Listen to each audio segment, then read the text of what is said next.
Wabarakatuh.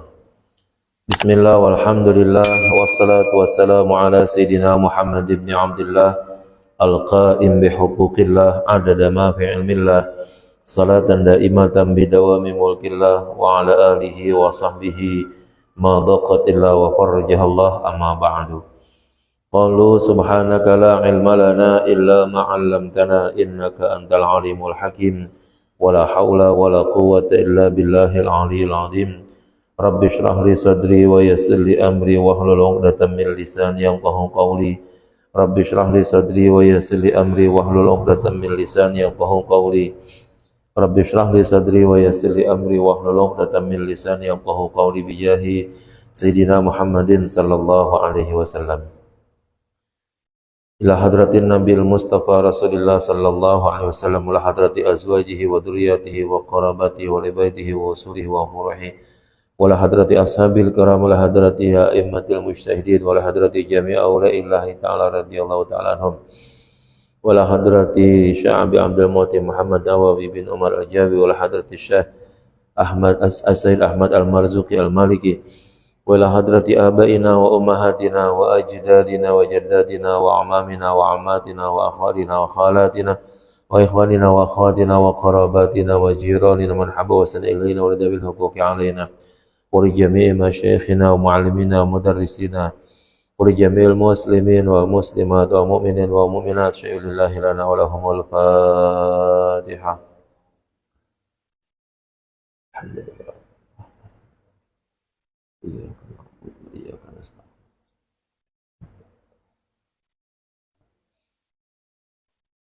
Kita lanjut halaman 154. Bagian akhir dari khasais, ya, keistimewaan Rasulullah sallallahu alaihi wasallam. Bismillahirrahmanirrahim. Qala al-muallif rahimahullahu taala wa nafa'ana bihi wa bi'ulumihi fid darin amin. Wa kullu mawdi'in shalla fihi wa dhabata mawqifahu umtuni al-ijtihadu fihi yumnatan wa yusratan.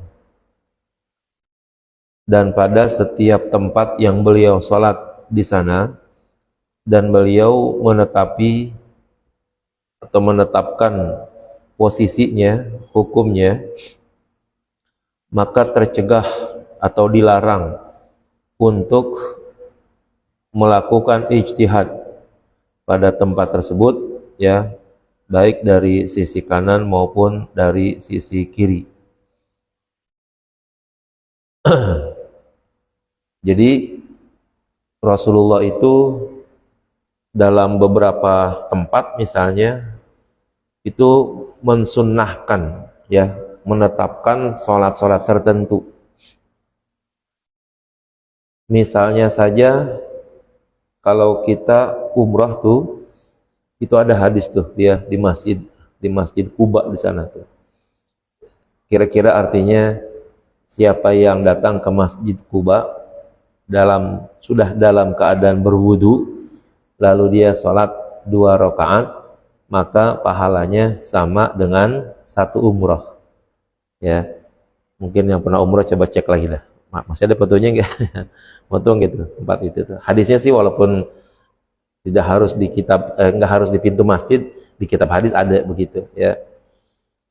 Nah, ini kan namanya ketentuan Rasulullah tuh, ya, menetapkan sholat sunnah 2 rakaat, apa aja sholat sunnahnya, kapan aja lah gitu, ya. Yang penting dari tempat kita datang tuh, misalnya dari pondokan kita gitu, dari hotel kita udah wudu dulu gitu. Jangan wudu di areal masjid Quba jadinya, ya, udah datang tuh udah wudu gitu. Nah, lalu kemudian, ya, sholat di situ 2 rakaat. Mau pagi, mau sore, mau siang, mau malam, datangin di situ, sholat ada 2 rakaat. Sholatnya sholat apa aja, ya. Nah, maka, ya, pahalanya sama sudah mendapatkan 1 kali umroh tuh, gitu, ya. Ketetapan ini nggak boleh tuh dicari-cari gitu bahasanya. Ini kenapa nih, ya, Rasulullah kok bilangnya begitu gitu, ya, dicari-cari. Oh, alasannya begini. Oh, alasannya begitu. Udah, nggak usah, ya. Setiap yang sudah ditetapkan oleh Rasulullah itu adalah sesuatu yang sudah tidak boleh diijtihadkan lagi. Enggak usah dicari-cari alasannya kah, hukumnya apakah. Udah kalau udah Rasulullah bilang salat, salat. Ya, enggak perlu tuh untuk dicari-cari alasannya, apanya begitu, enggak usah. Ya, itu salah satu contoh ya melaksanakan sholat sunnah di Masjid Quba tuh. Dan tentu mungkin masih banyak contoh-contoh yang lain yang Rasulullah ya melaksanakan sholat pada tempat tertentu. Nah, atas dasar ini nanti kalau kita ambil kebalikannya nih ya, kalau ada pada satu tempat di mana Rasulullah dulu nggak sholat begitu, apalagi sampai Rasulullah melarang begitu, ya sebaiknya jangan sholat ya, karena tidak ada perintah langsung dari Rasulullah gitu. Walaupun tempat tersebut mungkin masuk kali dalam tempat yang suci gitu misalnya. Contoh di Gunung Uhud dah ya. Gunung Uhud kan termasuk mulia tuh ya. Sampai ada hadis tuh. Kami mencintai Gunung Uhud juga mencintai kami itu. Kan ada hadisnya begitu tuh ya. Tapi Rasulullah kayaknya nggak pernah tuh ada beritanya melaksanakan sholat di Gunung Uhud tuh misalnya begitu ya, nggak ada. Maka kalau kita ziarah ke makam-makam para syuhada perang Uhud, ya nggak usah sholat di situ gitu, kecuali memang pas datang ya mungkin udah waktu zuhur kali begitu. Kemudian udah dibangun tempat untuk sholat di situ, ya silakan untuk sholat wajib, berarti memang itu udah menjadi kewajiban, bukan ya sholat yang ya Rasulullah tetapkan begitu ya. Wa wujubu salati alaihi fit tasyahhudil akhiri. Keistimewaan berikutnya adalah wajib, kalau ini menjadi rukun nih ya, sebagaimana kita belajar di fikih, wajib untuk membaca salawat kepada Nabi fit tasyahhudil akhiri, pada tasyahud akhir ya. Jadi kalau sholat ya, jangankan sholat ya sunnah atau sholat wajib gitu, sholat sunnah saja tetap tuh hukum baca salawatnya wajib gitu. Artinya kalau kita sholat apapun terus di tasyahud akhir kita tidak membaca salawat tuh kepada Nabi khususnya ya, kepada keluarganya sih, itu udah masuk ke kategori sunnah, maka sholat kita batal ya, sholat kita batal. Itu masuk rukun soalnya ya, masuk ke dalam rukun. Tasyahud itu sampai asyhadu alla ilaha illallah wa asyhadu anna muhammadar rasulullah, itu namanya tasyahud. Nah lalu rukun berikutnya adalah baca salawat ya. Baca salawatnya sih cuma Allahumma sholli ala sayyidina Muhammad, udah gitu doang, cukup. Allahumma sholli ala sayyidina Muhammad udah cukup. Kusononya itu wa ala ali sayyidina Muhammad ya kama sholaita wa barakta sampai fil alamin innaka hamidum majid, dan doa-doa lainnya itu yang kita baca itu sudah tidak lagi menjadi hukum wajib ya, hukumnya sudah menjadi sunnah gitu. Ini ya yang menjadi keharusan tuh begitu. Jadi kalau kita tanya-tanya gitu misalnya, pentingnya Rasulullah kita bacain salawat buat apa sih gitu ya. Kan Rasulullah sesuai dengan ayat inna fatahna laka fatham mubina liyaghfira lakallahu ma taqaddama min dzambika wa ma ta'akhkhar. Itu ayatnya udah kagak bisa udah nggak bisa bantah, emang ada di dalam Al-Qur'an ya. Inna fatahna laka fatham mubina, sesungguhnya kami memberikan kemenangan kepada kamu dengan kemenangan yang nyata, liyaghfira lakallahu, agar Allah memberikan ampunan kepada kamu min dzambika, dari dosa-dosamu ya, ma taqaddama yang dulu, wa ma ta'akhkhar yang belakangan, yang akan datang. Artinya diri Rasulullah udah nggak ada dosanya ya. Sekalipun mungkin Rasulullah berbuat salah gitu, udah langsung Allah tegur, setelah itu selesai ya, nggak ada catatan dosa. Lah, terus kita baca salawat buat apa? Bukan buat Rasulullah, ya. Tapi salawat itu buat diri kita, gitu. Saya ingin menggambarkan begini. Di kampung-kampung kan ada sawah tuh yang di gunung-gunung tuh ya, bikin apa namanya, terasiring ya, terasiring. Kalau kita pikir-pikir, emang di gunung paling atas ada sumber air apa itu di sana tuh? Iya, kan tempatnya makin tinggi gitu kan ya. Sementara sifat yang namanya sifat air selalu turun ke bawah gitu. Yang kita pikirin tuh di sana ada tuh yang paling atas tuh, misalnya ada sawah-sawah paling atas gitu tuh. Itu sumber airnya dari mana itu? Oke lah, kita nggak pikirin. Andaikan gitu, ada sumber air di atas gunung untuk mengairi sawah, ya. Nah, ini sawah paling atas itu adalah sawah yang paling dekat dengan sumber air, ya. Terus emang sumber air adanya di atas, di bawah nggak ada lagi sumber air. Nah, kalau seandainya sawah kita ada di bawah, sawah kita ini paling bawah, kan mau nggak mau ngambil airnya dari mana? Dari atas gitu kan? Ambil airnya dari atas. Andaikan kita pengen dan nih ya kayak, atau air jangan kita bagi-bagi, ya. Air jangan kita, karena kita yang capek, kita yang nimbe, kita yang ngambil tuh air dari atas gunung supaya nggak kebagi orang nih, ya. Kita lemparinnya itu air ke sawah kita langsung. Timba atau ambil dari embernya begitu lempar, seng ya, ke sawah kita. Joger ya. Yang terjadi apa tuh kira-kira? Ya. Kalau sawah kita masih belepetan sih, belum kita paculin, belum kita tanemin padinya, nggak jadi masalah dah kali, ya. Kalau seandainya kita udah tanam padi, terus kita timpain air dari atas gunung ke bawah, berantakan tuh sawah kita, ya kan? Kalau kita gape, gape itu apa artinya? Ember dari atas kita lempar, seng, udah pas banget dah. Setiap hari, ya, 10-15 ember memang pas jatuhnya di sawah kita, ya. Enggak ke sawah orang, dah bener-beneran dah begitu. Itu mungkin yang jadi ketimpa air dari atas cuma sawah kita doang kali. Tapi kan dapat dipastikan ketimpa air ke bawah itu kan timbangannya kan berat jadinya ya. Sawah mungkin rusak itu. Sawah kita doang lah yang rusak karena kita gape gitu nembaknya itu atau buangnya begitu. Sekarang kalau kaki gape gitu misalnya, kita ambil air, kita lempar, seng, jatuh ke sawah orang, ya kan, orang omelin kita, weh, sialan lu kurang ajar, sawah gue lu lempar-lemparin air, tuh begitu. Coba kalau kita pakai jalan yang logis, supaya air sampai ke sawah kita, ya, alirin aja dari sawah yang paling atas, turunin ke sawah berikutnya, turunin ke sawah berikutnya, turunin ke sawah berikutnya, kan akhirnya sampai ke sawah kita. Kan gitu kan ya? Itu paling aman tuh begitu.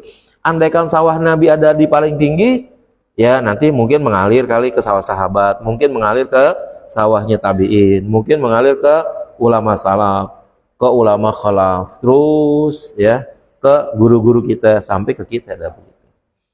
Jadi kalau kita baca salawat kepada Rasulullah, pada akhirnya yang untung siapa? Kita juga.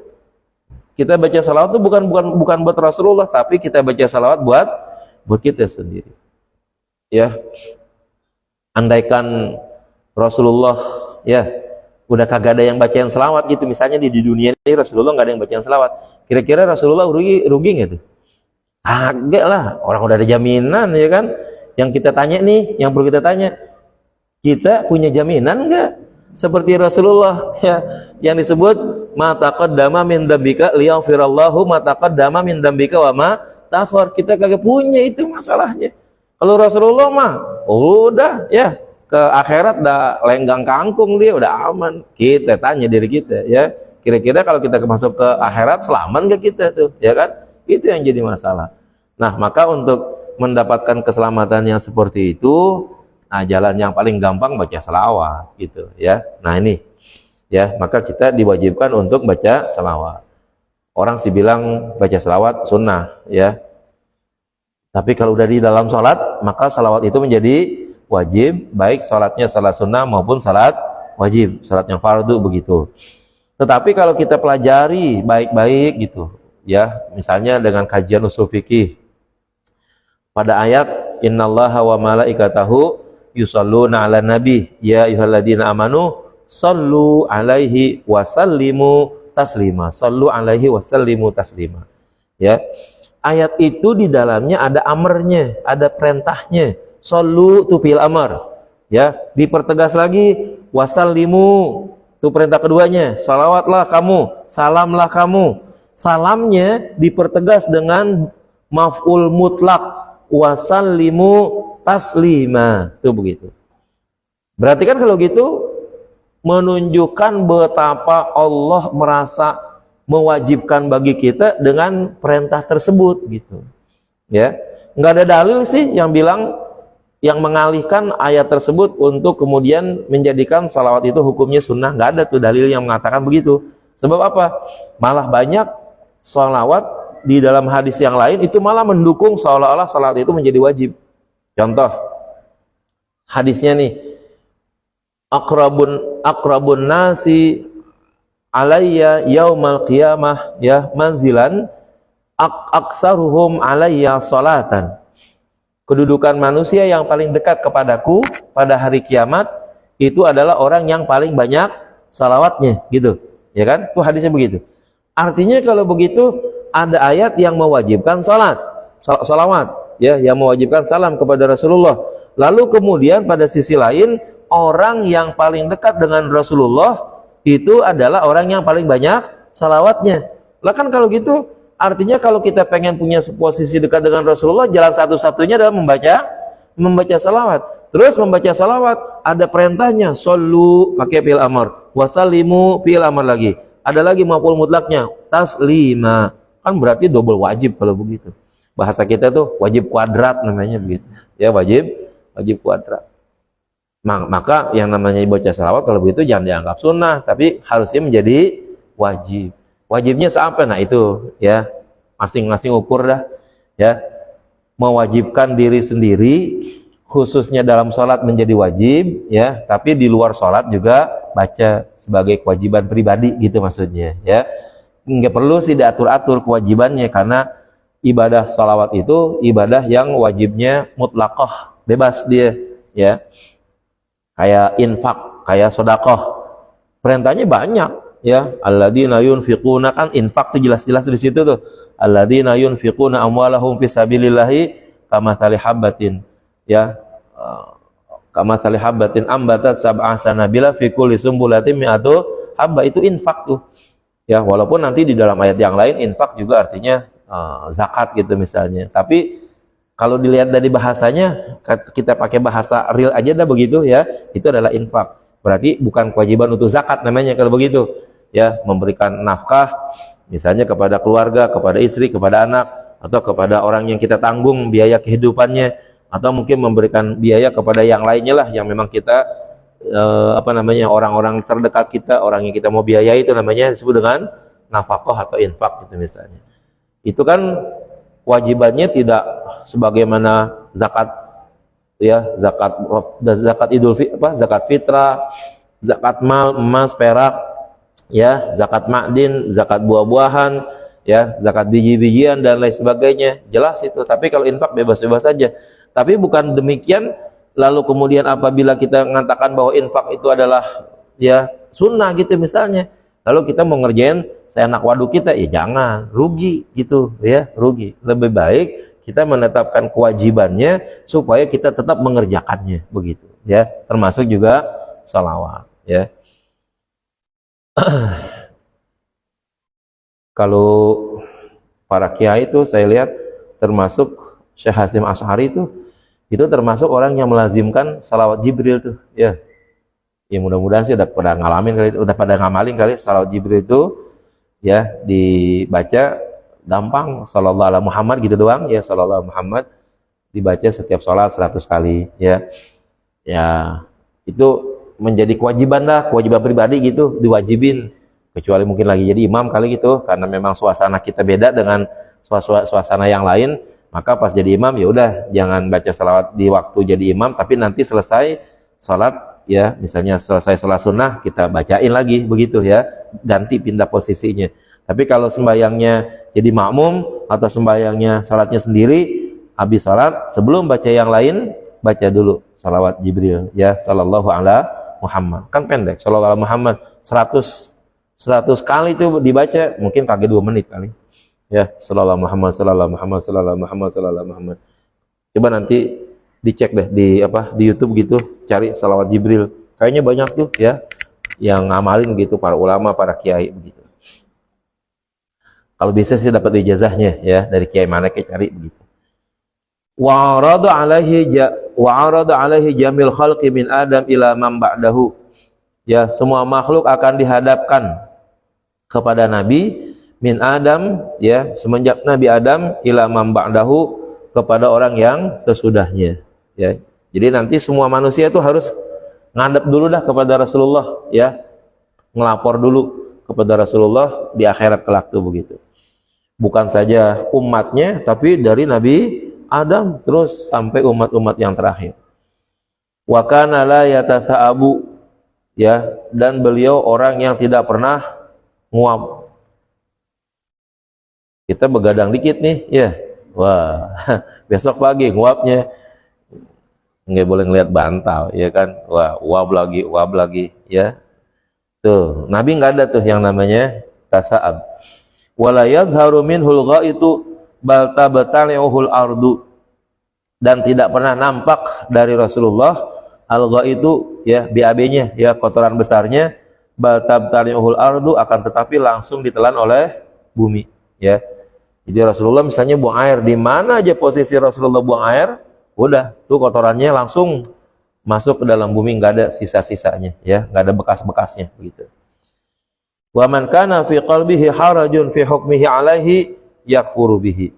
Ya, siapa saja orang yang merasa, ya, ada keberatan terhadap apa yang Rasulullah tetapkan di dalam hukumnya, itu masuk dalam kategori kufur, ya.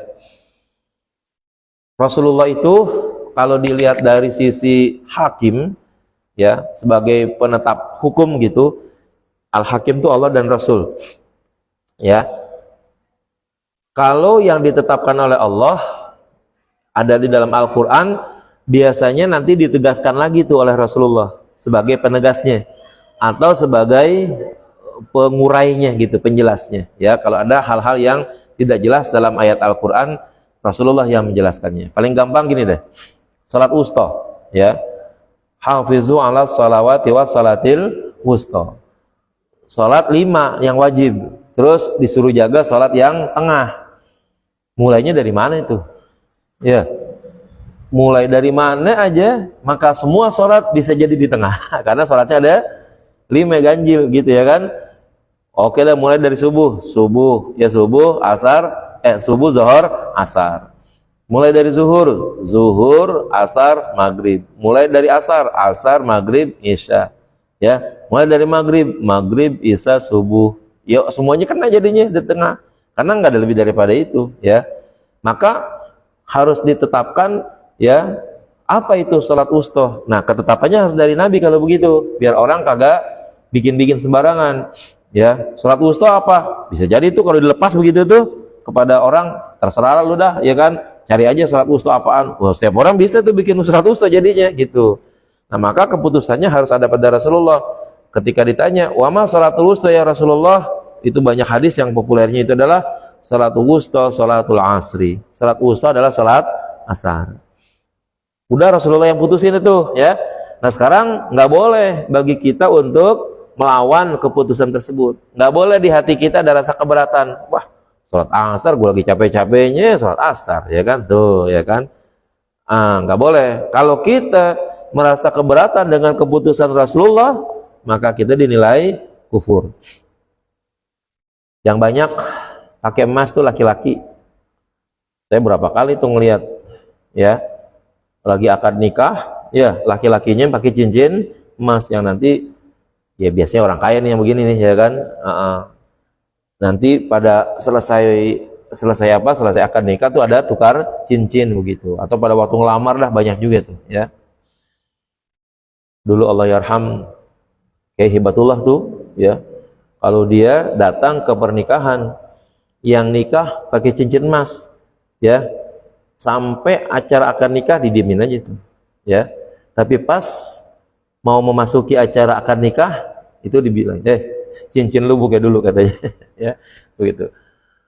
Buka tuh orang, siapa yang berani ngelawan dia pada waktu itu ya kan? Dikepret kena cincinnya belah oleh kita. Cincinnya gede-gede banget, virus-virusnya ya. Pada kenal dah kalau almarhum deh kan. Udah nggak ada yang berani ya. Itu saya ngalamin tuh ya, pernah ya pada waktu itu ada orang nikah, terus laki-lakinya pakai cincin, disuruh buka langsung tuh. Ya, kenapa? Memang udah berdasarkan keputusan Rasulullah, orang laki-laki pakai cincin emas haram. Ya, kita demen sama cincin emas, kemudian kita mau melanggar begitu. Masa bodoh amat, ya kan? Gua suka ini, terus emas gua yang beli, ya kan? Dan lain sebagainya. Pokoknya berarti itu namanya ada haraj pada hati kita. Ya, ada ketidaksenangan di dalam hati kita, ada keberatan pada diri kita atas diharamkannya emas. Termasuk sutra tuh, ya. Nah, atas itu kalau seandainya kita merasa keberatan, tidak nyaman dengan hukum Rasulullah, lalu kita melanggarnya, atau kita sekedar keberatan aja, ya, emas cakep-cakep dilarang, ya kan? Kalau buat cincin, cincinnya blue safir kan cakep tuh, ya kan? Kita enggan tuh atau keberatan, kafir kita dinilai, ya, karena keputusan haram, ya, memakai emas itu memang datang dari Rasulullah, ya. Kata Rasulullah, hadani haramani ala dzukuri ummati. Dua benda ini, emas dan sutra, itu hukumnya haram bagi kaum laki-laki dari umatku. Kejadiannya itu pada waktu itu ada sahabat pakai cincin emas tuh. Ya, Rasulullah ambil, lempar, ya. Baru Rasulullah kasih tahu, ya. Ini dua benda, emas dan sutra haram bagi laki-laki dari kaum umatku, ya. Nah, udah ngasih tahu begitu, Rasulullah jalan dah, bahasanya begitu kan. Terus itu sahabat yang tadi pakai cincin, ya, dibilangin sama sahabat yang lain, tuh ambil tuh cincin itu tuh, ya kan, jangan dipakai tapi, ya, itu sahabat bilang, enggak, sesuatu yang udah Rasulullah buang, gogah pakan pungut lagi, katanya begitu, ya kan, karena Rasulullah udah buang, gitu, udah dilemparin. Yang kita udah tuh sahabat yang lain kali yang ngambil. Ceritanya yang saya tahu begitu, ya. Ya lumayan, emas kan dari dulu juga namanya emas sampai sekarang, ya kan, memang harganya mahal gitu, ya, fluktuasinya kan tinggi di situ, ya. Nah itu, jadi jangan sampai kita ada rasa, ya, tidak nyaman gitu dengan keputusan Rasulullah. Walam yusalli alaihi jama'atun bal sallan nasu alaihi afdadan sallallahu alaihi wasallam. Ya, tidak ada satu jamaah yang melaksanakan salawat kepadanya, atau ya secara sendiri-sendiri manusia satu persatu begitu membaca salawat kepadanya sallallahu alaihi wasallam, maka Allah pun akan membalas salawat dan salamnya. Wa zadahu fadlan wa syarafan ladaihi, dan itu akan menambahkan baginya keutamaan dan kemuliaan di sisinya, ya. Artinya kalau begitu semua salawat, ya, yang kita baca, baik baca sendiri maupun baca beramai-ramai, ya, itu akan dibalas oleh Allah Subhanahu wa taala. Ada tuh hadis kalau nggak salah, ya, man shalla alayya salatan wahidatan sallallahu biha alaihi asyran, ya. Siapa yang salat kepadaku satu salawat, maka Allah akan membalasnya 10 salawat. Wa man shalla alayya asyran sallallahu alaihi biha mi'atan. Siapa yang salawat kepadaku 10, maka Allah akan membalasnya dengan salawat tadi 100. Wa man shalla alayya mi'atan sallallahu biha alaihi alfan. Siapa yang, ya, membaca salawat kepadaku 100, maka Allah akan membalasnya 1000. Wa man shalla alayya alfan dakhala jannah. Maka siapa yang membaca salawat kepadaku 1000, maka dia akan masuk surga. Ya, kita tanpa melihat hadis ini dah gitu. Tapi pasti kalau yang namanya hadis-hadis salawat sih biasanya hampir mendekati kebenarannya, begitu kesahihannya.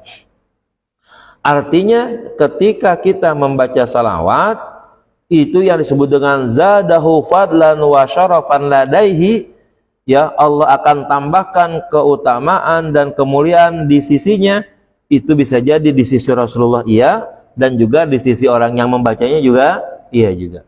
Kemuliaannya Allah tambahkan, kemuliaan bagi Rasulullah dan juga kemuliaan bagi orang yang membaca salawat.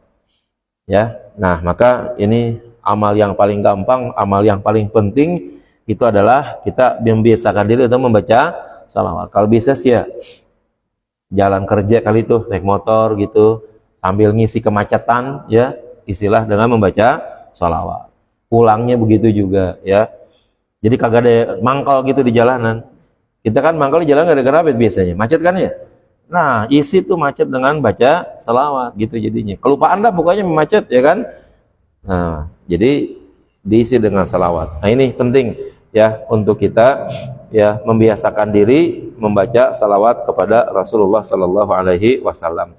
Cara inilah satu-satunya yang memungkinkan menjadi tali penghubung bagi kita. Yang pertama, yang jauh jaraknya dari Rasulullah ke kita gitu ya. Dilihat dari segi tempat jauh kita ke sono. Dilihat dari segi waktu, udah berapa tahun sekarang? Udah 1400 ya.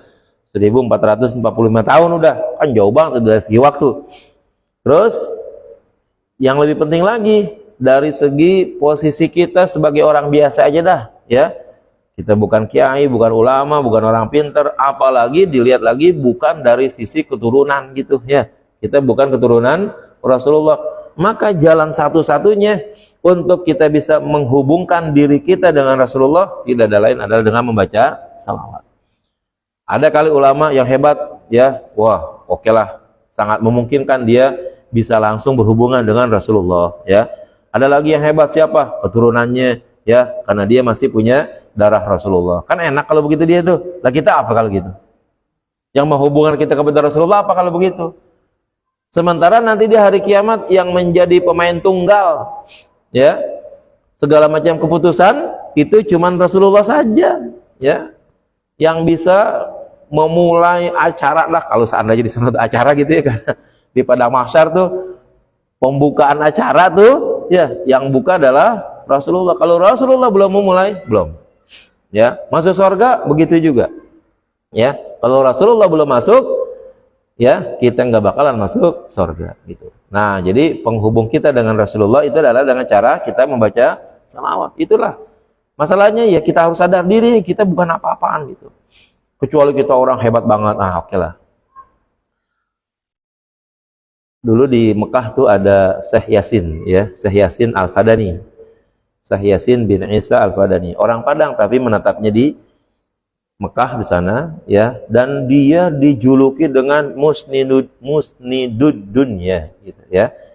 Jadi semua sanad-sanad para perawi hadis itu ada di tangan beliau pada masanya itu, pada waktu itu. Jadi kita kalau seandainya pengen cari hadis sanadnya itu ya, apalagi kalau udah ketemu Syekh Yasin Al-Fadani, udah langsung tuh semua jalur-jalur hadis sanad-sanadnya beliau miliki itu semuanya. Maka beliau dijuluki dengan musnidud dunya. Orangnya biasa-biasa saja, nggak ada kayak orang ini gitu pakai ugul-ugul yang segede Vespa gitu misalnya ya kan. Enggak, orangnya biasa-biasa aja. Banyak pada waktu itu orang Mekah, orang sekitar situ yang kagak tahu, yang nggak kenal sama dia. Ya. Suatu hari ada karangan dia itu sangat luar biasa sekali itu dalam bidang kaidah fikih ya. Pas dibaca namanya ya karangan Yasin bin Muhammad Isa Al-Fadani. Enggak ada yang kenal tuh siapa nih orangnya kan. Sehingga akhirnya pembaca orang Arab pada waktu itu pengen datang tuh menemui, karena karyanya sangat luar biasa sekali. Datang ke rumahnya, dia lagi nyapu tuh pada waktu itu pakai kaos oblong lagi ya kan.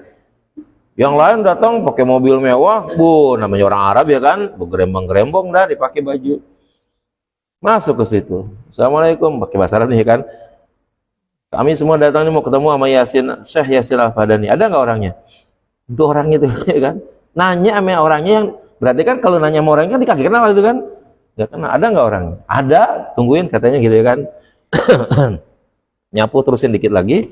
Nah, terus akhirnya balik ya ke kamarnya, ganti baju sebentar, balik lagi nemuin yang tadi itu ya kan. Mana Isa Al-Fadani? Mana Yasin, ya Syekh Yasin Al-Fadani? Ini orangnya.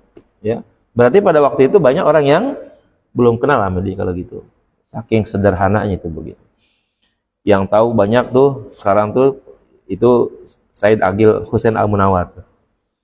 Kalau saya lihat sih, kalau nggak salah Kiai Hibatullah juga pernah ketemu tuh, ya, pernah bersama beliau gitu.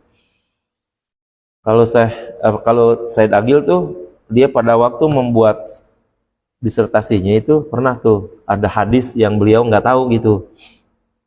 Kata beliau sih capek katanya, ya, udah baca banyak buku, ya, akhirnya ya, nyari hadis nggak ketemu tuh. Padahal sih bukunya udah dibaca gitu.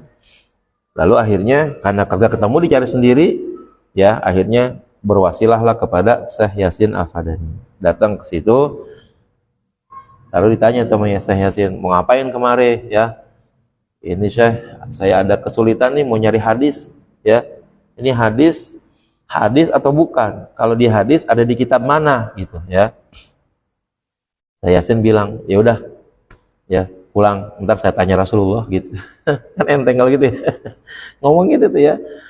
Udah pulang, ntar kalau udah itu saya tanya Rasulullah. Kalau udah ada jawabannya, saya kasih tahu lagi, ya kan. Ya akhirnya malam itu juga Syekh Yasin terus istikharah segala macamnya begitu. Betul tuh. Langsung nanyanya kepada Rasulullah, ya. Besok beberapa kemudian hari Said Agil datang lagi ke situ, ya, nanya, "Syekh udah ketemu belum? Ya hadisnya." "Udah." Ya. "Itu hadis bukan?" "Iya." "Kata Rasulullah." Tuh ngomong gitu tuh. "Kata Rasulullah itu hadis saya." "Adanya di mana?" "Di kitab anu, di kitab anu." Itu padahal kita udah dibaca tuh sama Said Agil. Kelewatan matanya katanya tuh, ya. Saking udah capeknya, padahal udah dibaca tuh kitabnya, kelewatan katanya begitu. Ya, akhirnya ditemuin tuh ada di kitab ini halaman sekian, jelas lengkap informasinya dari Rasulullah langsung tuh. Tuh ada di kitab ini, ada kitab ini. Saya Yasin mah kagak tahu, ya, adanya di kitab itu, tapi saya Yasin dapat informasi dari Rasulullah. Rasulullah mengakui ini hadisnya ada di kitab itu, perawinya sipulan. Ketemu tuh akhirnya. Yang jadi masalah tadi kita membicarakan kedudukan Syekh Yasin, ya, Syekh Yasin Al-Fadani begitu hebat di hadapan Rasulullah. Bahasa kata sekali calling datang tuh, ya kan? Kan enak banget kalau begitu. Ya, coba kalau kita begitu. Sayang gitu Rasulullah datang secepat itu gitu ke tempat kita. Wah, terlalu jauh. Nah, maka penting bagi kita untuk membaca salawat sebanyak-banyaknya. Jangan ngarep Rasulullah datang dah kepada kita kejauhan dah, ya. Kayaknya ya bukan ngapa-ngapa sih, rasa-rasanya kagak pantas banget, ya.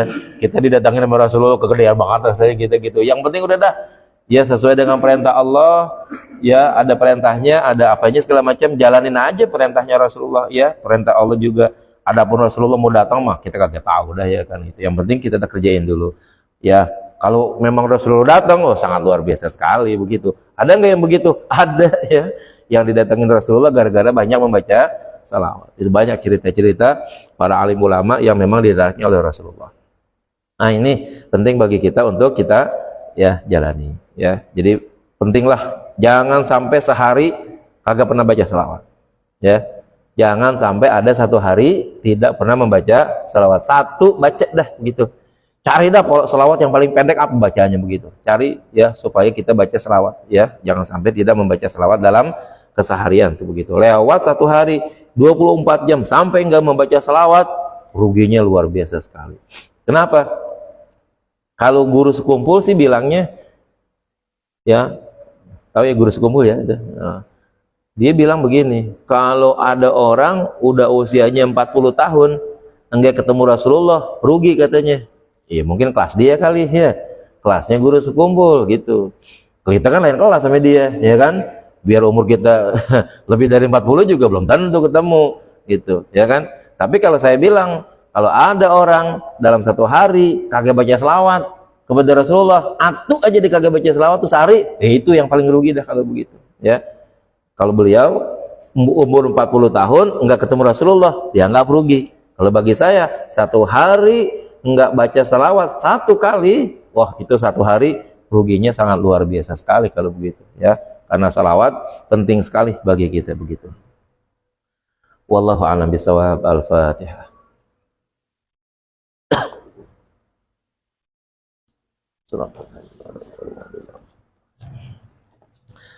Bismillahirrahmanirrahim. Alhamdulillahirabbil alamin. Allahumma shalli ala sayidina Muhammad wa ala ali sayidina Muhammad. Allahumma arzuqna fahman nabiyyin hafzal mursalin salatal muqarrabin. Allahumma anfa'na bima 'allamtana wa 'allimna ma yanfa'una wa 'allimna ma jahilna. Allahumma ij'alna wa auladana wa banatina wa dhurriyyatina min ahli wal khair wa la taj'alna wa iyyahum min ahli syarri wad dair. Waftah qulubana wa qulubahum mutal 'arifin wahdina wa iyyahum siratal mustaqim. Siratal ladzina an'amta 'alaihim ghairil maghdubi 'alaihim waladdallin. Rabbana atina fid dunya hasanah fil akhirati hasanah wa qina adzabannar. Sallallahu alaihi wasallam Muhammad wa ala sayyidina Muhammad walhamdulillahirabbil alamin.